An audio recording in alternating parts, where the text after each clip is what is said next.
سوال: ربیع الاول کے مہینے کی تخصیص کر کے سیرت مصطفیٰ، عظمت مصطفیٰ، شان مصطفیٰ صلی اللہ علیہ وسلم وغیرہ جیسے ناموں سے جلسہ و جلوس کا انعقاد کرنا اور ماہ ربیع الاول کے آنے سے پہلے عوام کو خبردار کرنا اور ان سے مشورے کر کے جلسے کے لیے ربیع الاول کی تاریخ طے کرنا اور خصوصی اہتمام کے ساتھ اجتماعی جلوس کا شیڈول ترتیب دینا کہ ایک ہی اشتہار میں اپنے علاقے کے مختلف مساجد میں ربیع الاول کے روز و شب جلوس کی ترتیب رکھنا اور عوام کو فضائل سنا کر جلوس کے اخراجات چندہ کر کے وصول کرنا، جیسے شرکاء کے کھانے پینے، خطیبوں اور مقررین کے اخراجات و وظائف، ہدایہ کے لیے چندہ وصول کرنا شرعاً درست ہے یا نہیں؟ جواب نمبر 1,47,531، فتویٰ ID 407۔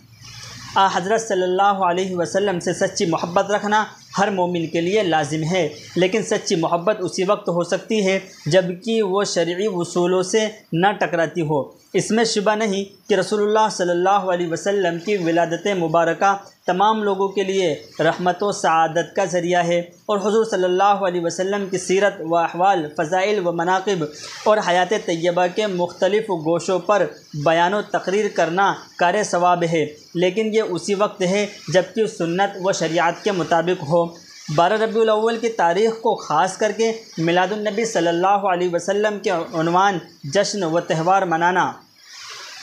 جلسے جلوس کا اہتمام کرنا نہ حضور صلی اللہ علیہ وسلم سے ثابت ہے، نہ صحابہ کرام اور تابعین اعظام سے۔ صحابہ کرام سے بڑھ کر سچا عاشق رسول اور جانثار کون ہو سکتا ہے؟ اس کے باوجود صحابہ کرام نے کبھی بھی اس دن یعنی 12 ربیع الاول کو عید اور تہوار کے طور پر نہیں منایا۔ یہ بات بھی قابل غور ہے کہ حضور صلی اللہ علیہ وسلم کی ولادت کی تاریخوں میں متعدد اقوال ہے، لیکن وفات کی تاریخ اکثر مورخین کے نزدیک 12 ربیع الاول ہے، اس لیے اسے 12 وفات بھی کہا جاتا ہے۔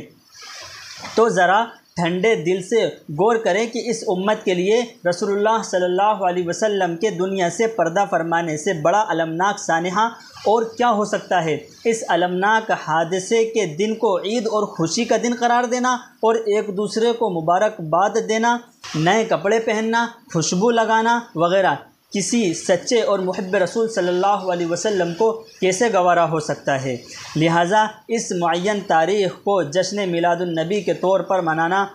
اور اسے باعث اجر و ثواب سمجھنا بدعت ہے۔ المدخل بحوالہ محمودیہ ڈھابیل، مستفاد کتاب النوازل 513۔ السلام علیکم۔